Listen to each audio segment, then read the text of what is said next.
윤석열 대통령 탄핵 소추 열흘, 한동훈 전 당대표 사퇴 여드레 만에 여당 국민의힘이 새 수장을 발표했습니다.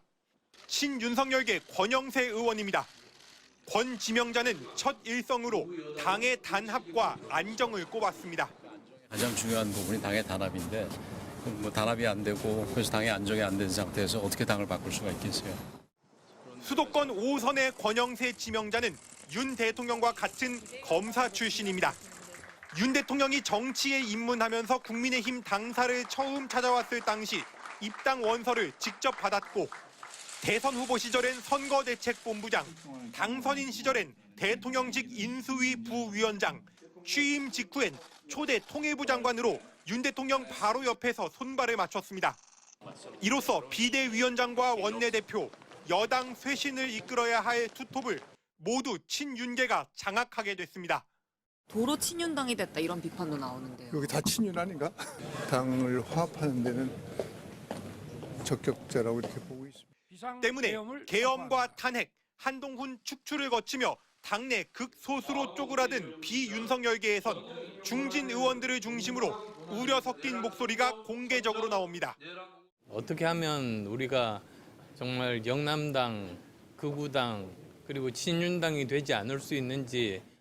비상계엄을 옹호하는 그런 정당 이미지를 반드시 붙는 게 중요하다고 생각해요. 네. 한 비윤석열계 의원은 친윤 의원 85명이 똘똘 뭉치니 반성과 쇄신이 등장하지 못하는 구조였다며 당이 윤 대통령을 이용해 극렬 지지층을 끌어모아 버티기에 돌입했다고 한탄했습니다. 원내대표와 원내수석의 비상대책위원장까지 검사 출신 친윤석열계가 전부 독식하면서 내란의 정치적 책임을 함께 져야 할 인사들이 완장을 차고 전면에 나서는 것 아니냐는 우려가 당 내부에서마저 나오고 있습니다. MBC 뉴스 손하늘입니다. 국민의힘은 권성동 대표 권한대행이 비대위원장을 임명하는 투톱 체제로 방향을 잡았습니다. 다음 주 초 비대위원장을 발표할 예정입니다.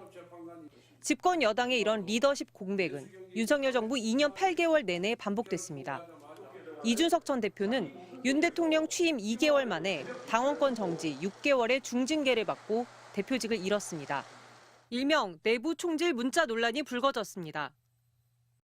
대통령실이 음모론자들과 교류하면서 국정을 운영하는 것에 대해서 한마디도 지적하지 못한다면은 친윤 핵심 권성동 직무대행과 정진석 비대위원장 체제 이후 새로 치른 당대표 선거.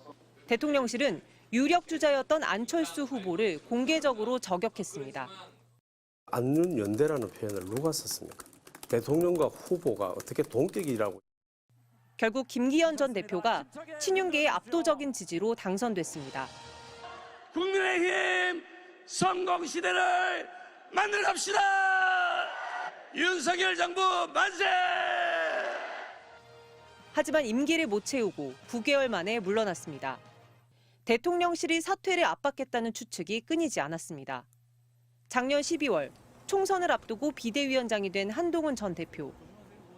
대통령에 대해서 깊은 존중과 신뢰의 마음을 가지고 있고요. 총선 참패로 물러났다 당대표로 돌아왔는데 윤 대통령 탄핵에 찬성했다 5개월 만에 또 사퇴했습니다. 여당에선 여전히 민심 당심보다 윤심이 우선하는 모양새입니다. 현재 비대위원장 유력 후보로 거론되는 권영세, 김기현, 나경원 의원은 모두 친윤계로 분류되거나 윤 대통령 탄핵을 반대한 인물들입니다. MBC 뉴스 조재영입니다. 8년 전 박근혜 전 대통령의 탄핵을 겪은 국민의힘 전신 새누리당은 개혁과 반성을 외쳤습니다. 과거의 잘못에 대한 철저한 반성과 이에 대한 책임을 지는 것으로 시작돼야 한다고 저는 믿고 있습니다. 친박계 핵심 의원들은 이선 후퇴를 선언했고 박 전 대통령을 중심으로 만들어진 당에서 탈피하고자 당명도 바꿨습니다. 하지만 탄핵의 상흔 속에서 당은 여러 갈래로 쪼개졌고 대표적인 비박계로 탄핵에 찬성한 유승민 전 의원에겐 배신자라는 꼬리표를 붙였습니다. 분열과 반목이 거듭된 보수정당의 선거는 대참패의 연속이었습니다. 19대 대선과 이후 지방선거, 21대 총선까지 연달아 참패하며 보수 괴멸이란 얘기까지 나왔고 의원들에게 탄핵 트라우마를 안겼습니다.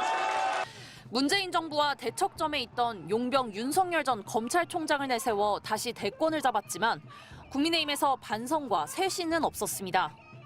지난 4월 총선에서 참패하며 국민들은 변화를 요구했지만 국민의힘은 달라지길 거부했습니다. 12.3 내란 사태 이후에도 정치공학에 집착하며 탄핵 반대 당론을 지키려는 데 급급했습니다. 지금으로 봐서는 당론이 바뀔 가능성은 크지 않다고 봅니다. 윤석열 대통령이 계엄군을 동원해 헌법기관인 국회를 무력화시키려 했고 국회의원들을 끌어내려 했다는 폭로가 이어지는데도 정당한 통치 행위였다는 윤 대통령의 궤변을 옹호하기에 바빴습니다.